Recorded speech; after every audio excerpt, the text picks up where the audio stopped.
LKG పిల్లాడికి నెలకు 10,000, UKG పిల్లాడికి 10,000 కట్టక అతిథుడికి ఏం పెడతాం? ఇంకా మనకి మనమే తిథి పెట్టుకోవాలి. తిథి అంటే తదినం. అతిథి ఎక్కడుంది? తిథే మనకే లేదే. ఇద్దరు 2 లక్షలు సంపాదించినా సరిపోవట్లేదు.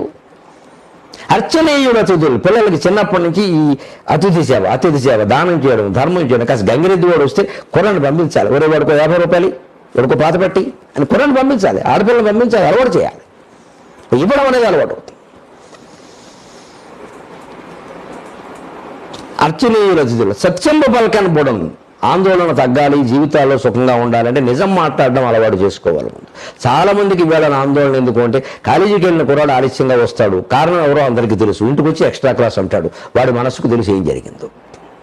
ఎక్స్ట్రా ఎవరి దగ్గరికి వెళ్ళిపోయాడు వాడికి తెలుసు. అబద్ధం అబద్ధం అబద్ధం, జీవితం అంతా అబద్ధం. నమ్మిన వాళ్ళని మోసం.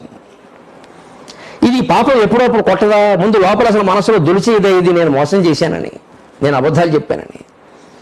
అదే సత్యం చెప్పామనుకోండి, హాయిగా గుండెల మీద చేసి పడుకుంటామండి. మనిషికి జీవితంలో సుఖభోగాలంటే ఏమీ లేదు. వేదాంత శాస్త్రంలో చెబుతారు, తిన్నది అరగడం, పడుకోగానే నిద్రపడడం, ఈ 2 ఉన్నవాడు మహేశ్వర్యవంతుడు అన్నారు.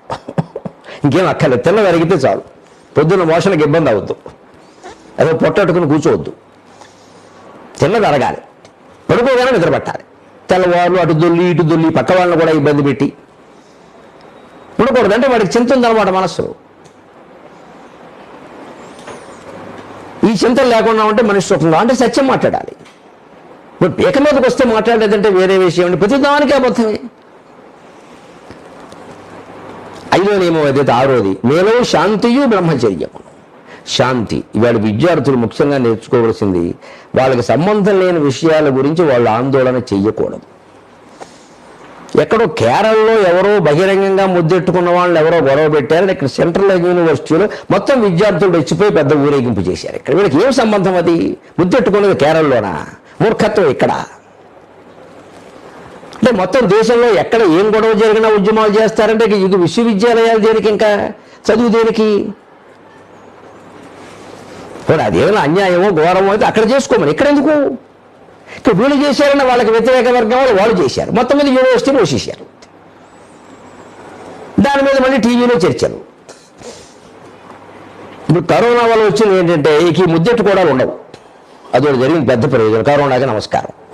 ఇప్పుడు బాగా ప్రేయసీ ప్రియులు కూడా చాలా ఎడంగా ఉంటూ దూరంగా, పూర్వం ఎన్టీఆర్ సావిత్రులాగా అలా రావో సందమా అని 6 అడుగుల దూరంలో ఉండి మాట్లాడుకుంటారు. Social distance. వెంటనే పిల్లలు కలుగుతారనే భయం లేదు, గొడవ లేదు. ఎంత ప్రేమించుకున్నా ఇబ్బంది లేదు. అది ఒకటి వచ్చింది, కరోనాకి నమస్కారం. లేదా ఎవరు ఎక్కడ ఉంటారో తెలియదు.